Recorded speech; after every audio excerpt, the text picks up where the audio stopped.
Il y a des relations qui tiennent tant qu'il fait beau, que tout va bien, tant qu'on ne demande rien, qu'on ne dit rien, qu'on ne pose pas de limites. Mais la vie, elle, finit toujours par demander un imprévu, une fatigue, un moment où l'on n'a plus la force d'arranger, d'ajuster, de faire comme si.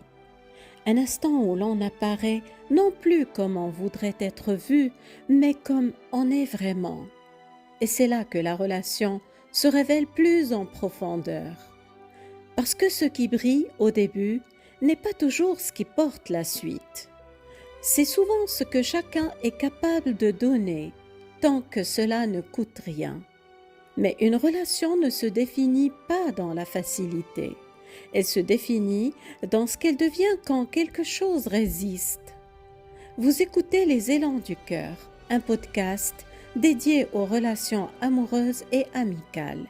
Et aujourd'hui, nous allons regarder ces signaux qui n'apparaissent qu'à l'épreuve. Je suis Fatem Zahra Alami, cartographe des zones d'ombre qui habitent nos liens.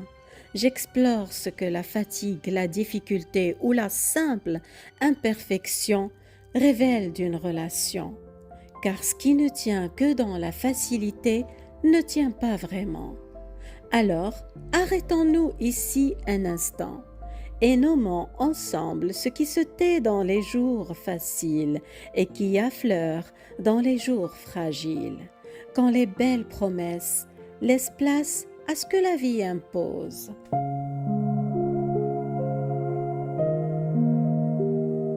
Dans les premiers temps, une relation peut sembler fluide, équilibrée, naturelle. Les échanges sont réciproques, les attentions circulent, les limites semblent respectées sans effort. Tout paraît simple, mais cette simplicité peut être trompeuse. Ce qui ressemble à une évidence n'est parfois qu'une impression. Ce qui semble naturel exige souvent un effort maintenu. Et tant que rien ne vient contraindre la relation, il est difficile de voir la différence. La facilité ne révèle rien, elle masque, elle nous fait croire que le lien est solide parce qu'il est agréable.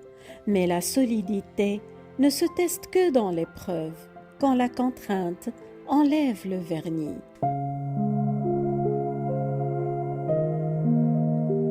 La vérité d'une relation ne se lit pas dans ce qu'on fait quand on a toute sa force. Elle se lit dans ce qui reste quand on n'en a plus, quand une fatigue s'installe, quand un imprévu bouscule, quand une attente n'est plus comblée. C'est là que quelque chose se déplace. On n'a plus l'énergie de faire semblant, plus la force d'ajuster, de répondre, de devancer. Ce qui était présent devient rare, ce qui était chaleureux devient sec, ce qui était fluide devient irrégulier. Ce ne sont pas des défauts qui apparaissent soudain, c'est ce qui était là sans être visible. Observez, une attention qui se retire, une réponse qui ne vient plus, un silence qui s'allonge sans explication, une présence qui devient intermittente. Ce ne sont pas des drames, ce sont des indicateurs.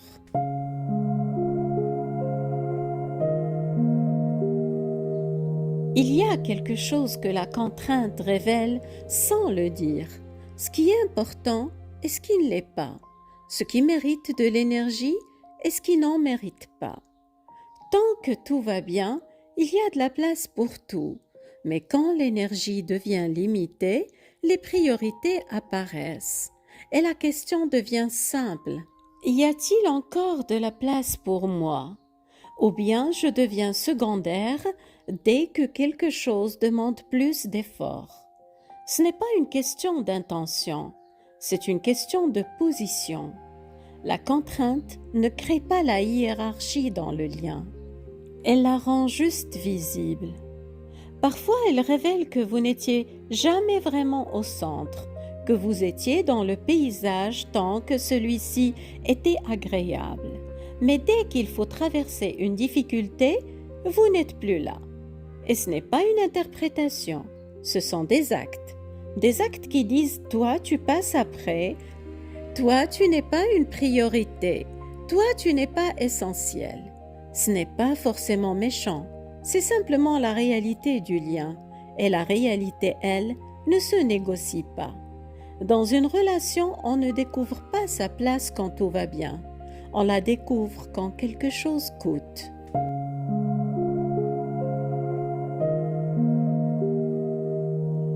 Ce que la relation est vraiment se voit dans 3 moments précis. Le premier, c'est la réaction face à l'enjeu. Quand la relation devient importante, engageante, réelle, est-ce que l'autre s'implique ou se retire? L'enjeu, ce n'est pas forcément un conflit. C'est le moment où la relation commence à compter. Quand il y a quelque chose à construire, quelque chose à clarifier, quelque chose à assumer. Quand la relation demande un positionnement, une présence plus stable, une forme de continuité, est-ce que l'autre reste ou commence à se retirer dès que la relation demande plus? Est-ce qu'il s'engage davantage ou devient-il plus flou, plus intermittent? Parce que tant que la relation est légère, sans attente, sans conséquence, il est facile d'être présent. Mais dès que le lien devient réel, il demande autre chose. De la constance, de la clarté, de la responsabilité. Et c'est là que quelque chose se révèle. Le second moment, c'est la réaction face à la frustration. Quand quelque chose ne va pas dans son sens, est-ce qu'il ajuste ou est-ce qu'il impose, critique ou se ferme? Quand il veut quelque chose de vous, votre temps, votre attention, votre accord, comment réagit-il si vous ne pouvez pas le lui donner? Ajuste-t-il sa demande avec respect ou cherche-t-il à contourner, insister ou culpabiliser? Quand vous dites non ou que vous ne répondez pas comme attendu, la relation reste-t-elle fluide et équilibrée ou la tension apparaît-elle subtile mais révélatrice? Ce qui se joue dans ces premiers refus est un renseignement précieux. Cette relation a-t-elle de la place pour ce que vous êtes ou seulement pour ce qu'on attend de vous? Que se passe-t-il quand vous ne voyez pas les choses de la même manière? Cherche-t-il à comprendre votre point de vue ou seulement à imposer le sien? Est-ce un échange ou une démonstration de force? Certains prennent le désaccord comme une attaque. Ils ne distinguent pas entre « je ne suis pas d'accord » et « je te rejette ». Alors ils se cabrent, ils transforment un simple écart en affrontement. D'autres, au contraire, savent que deux réalités peuvent coexister sans qu'aucune ne menace l'autre. La manière dont une relation traverse ces désaccords en dit long sur sa capacité à durer de façon équilibrée. Ces alertes masquées se manifestent de plusieurs façons. Une irritation disproportionnée face à de petits désaccords, des remarques passives agressives sur ce que vous faites ou ne faites pas, ou encore des tentatives de contrôle sur vos décisions et votre temps. Observer comment ces frustrations apparaissent permet de comprendre les limites de l'autre et de détecter ce qui pourrait devenir problématique si la relation s'installe. Le troisième moment est l'ajustement dans la proximité. Quand la relation s'installe, est-ce que l'espace reste libre ou devient-il conditionnel? C'est là que naissent les micro-ajustements que l'on fait presque sans s'en rendre compte pour éviter une tension, un malaise ou une distance. On évite certains sujets, on modifie certaines attitudes, on commence à anticiper et sans bruit, la spontanéité disparaît. Ce ne sont pas des ruptures franches, ce sont des déplacements. Une adaptation qui devient un peu plus fréquente d'un côté, des concessions qui ne sont plus totalement réciproques. Rien de visible, mais l'équilibre change. La contrainte ne s'impose pas toujours frontalement. Elle s'installe dans le non-dit, dans des attentes implicites, dans des réactions qui font comprendre ce qui est attendu sans jamais être clairement formulé. Certaines personnes imposent leurs besoins ou leur vision. Cela peut se manifester par une référence constante à ce qui devrait être fait, des commentaires qui évaluent ou jugent vos choix, ou encore l'utilisation de titres et de noms qui rappellent une hiérarchie implicite. Par exemple, des phrases qui positionnent l'un comme référence, c'est comme ça qu'il faut faire, toi tu comprends rien, ou des façons de nommer qui réduisent, ma petite, tu es trop sensible. Ce n'est pas ce qui est dit qui compte, c'est la position que cela crée. On ne parle pas de domination évidente, on parle de micro-positionnement implicite. Celui qui définit ce qui est normal, celui qui valide ou invalide, celui qui cadre sans l'annoncer. Ce ne sont pas toujours des attaques, mais ce sont des marqueurs de position. Et peu à peu, la relation se structure autour de ce qu'il faut éviter. Certaines zones deviennent sensibles. Il y a des attitudes qu'on modifie, des élans qu'on retient, pas parce qu'ils sont inappropriés en soi, mais parce qu'ils déclenchent quelque chose chez l'autre. Ces signaux paraissent anodins, pourtant ils révèlent la structure réelle de la relation. Ils ne doivent pas être ignorés. Une relation où l'un porte plus que l'autre, où l'espace devient moins libre, moins respirant, ce n'est pas toujours visible, parce que tout reste fonctionnel encore en surface, mais en profondeur, quelque chose s'est déplacé.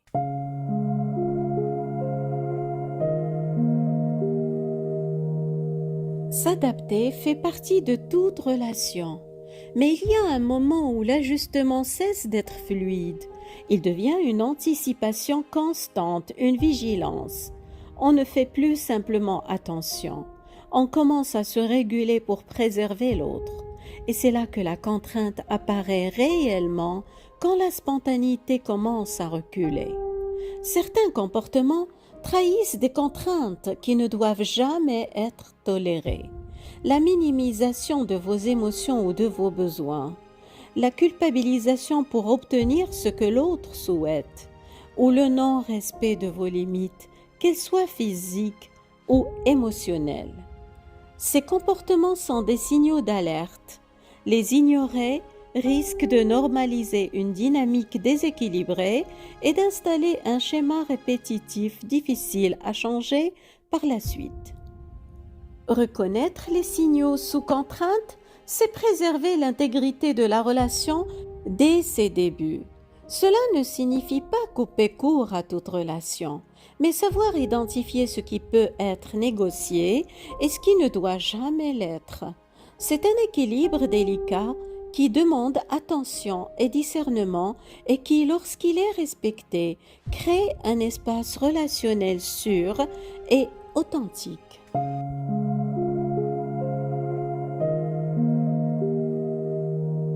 Ces signaux sont subtils, mais ils sont structurants. Les reconnaître, ce n'est pas remettre toute la relation en question. C'est comprendre ce qui est en train de se construire en profondeur, parce qu'une relation ne devient pas contraignante d'un coup. Elle le devient progressivement, presque imperceptiblement. Et c'est justement pour cela qu'il est essentiel de savoir lire ces moments-là. Observer, c'est apprendre à distinguer ce qui relève de la fragilité humaine de ce qui relève de la structure du lien. L'une est temporaire, l'autre est durable. Et c'est la structure à la fin qui dit si le lien peut porter ce que la vie dépose. Observer dès les premières contraintes, dès les premières fatigues, dès les premiers imprévus, parce que c'est là que le lien montre ce qu'il est, pas ce qu'on a cru qu'il était. Notez la constance des frustrations et des exigences. Évaluez si les besoins de l'autre prennent systématiquement le dessus et détectez les patterns répétitifs plutôt que les incidents isolés. Lire ces signaux, c'est établir des limites claires avant que la relation ne s'enracine. Il y a des liens qui vacillent sous la contrainte, mais qui se reconstruisent.